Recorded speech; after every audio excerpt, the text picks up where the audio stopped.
With an eventful first quarter now in the rear view, let's take stock of some of the major developments in the market and get a feel for what may lay ahead in Q2.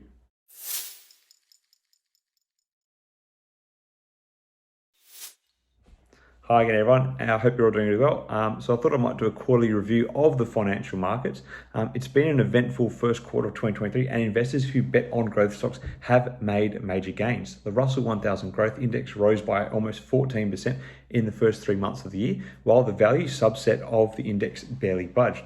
This is the widest gap between the two benchmarks since the first quarter of 2020, according to Wall Street Journal.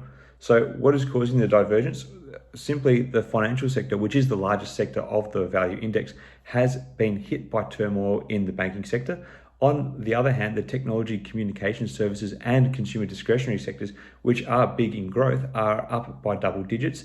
And this sort of shows that investors are betting that the Federal Reserve will soon end its tightening campaign, and the market is now acting as if the banking sector's woes will stay in the banking sector alone. At least that's what it seems like. But does this mean that everything is hunky-dory in the market? I don't think so.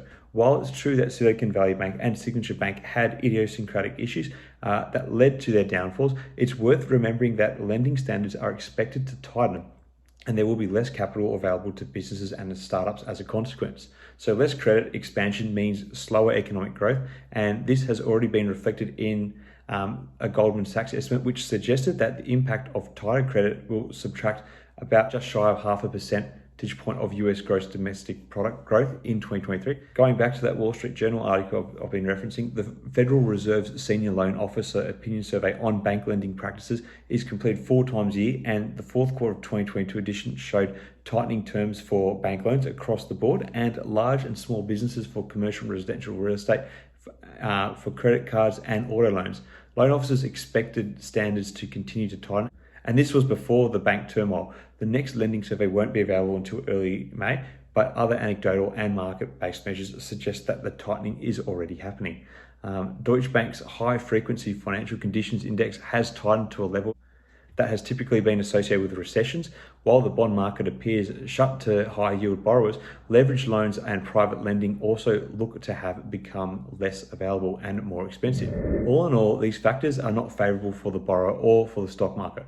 While it's true that the market is currently acting as if the banking sector's woes will stay in the banking sector, there doesn't need to be a full-blown financial crisis for the market to feel the impact of the banking woes.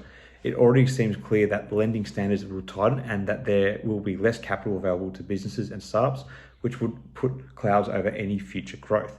So in conclusion, the first quarter of 2023 has been marked by a significant divergence between growth and value stocks, and investors who bet on growth stocks have made major gains. However, it's worth remembering that the banking sector's woes could have a wider impact on the economy, and there are already signs that lending standards are tightening. It remains to be seen how the market will react in the coming months, but it's clear that investors will need to be vigilant to keep a close eye on the economic indicators and market trends. Don't know whether there's going to be a recession or not, but there's some evidence that we could be actually tracking that way. Anyway, it would seem that the banking sector is not out of the woods yet, and there may still be some carry-on effect on the broader market. What are your expectations for growth stocks and the banking sector? Do you think tighter lending practices are going to start to weigh on the growth sectors in Q2, or are we going to continue to see the divergence of growth stocks that we have seen this quarter? Let me know your thoughts in the comments below. Until next time, everyone, may the markets trade in your favor. Cheers.